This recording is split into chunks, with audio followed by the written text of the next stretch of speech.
Hey guys, and welcome back to this channel. In this video I'll be showing you guys how you can level up in Fish. So basically the maximum level now is 1500. It used to be 1000. As you can see, that's the level I'm at right now. But to reach that level you can either go to the aquariums, and basically I'm just going to unlock an aquarium, and you're going to basically put a fish here. So it depends on the fish that you have.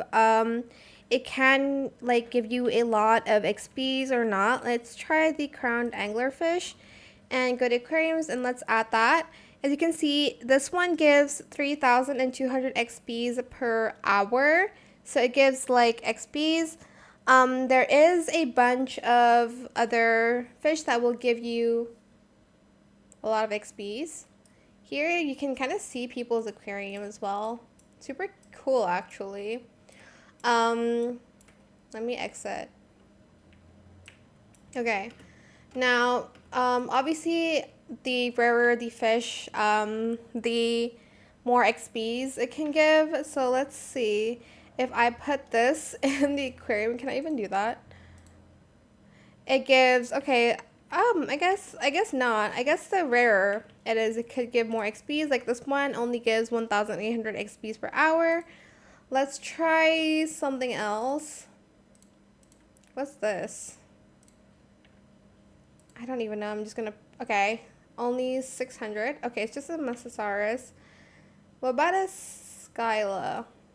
Oh, okay, this gives 100,000 XPs per hour because of its rarity. So I think the rarer it is, the more XPs you get. But, you know, not everyone has a rare fish. You can also get XPs by fishing with the Great Rod of Oscar. It gives you extra XPs when you're fishing. Just going to equip it, but here's what it looks like. You'll need to do a little mini quest, but it's not that hard. I hope it was helpful for you guys. Don't forget to like, comment, share, and also subscribe to this channel if you haven't done that already. If you have any more questions about this video, just leave it in the comment section down below. I will try my best to answer them all for you guys. And if you found this video helpful, please click the thanks button as well. That is it for this video. Thank you so much for watching. Bye.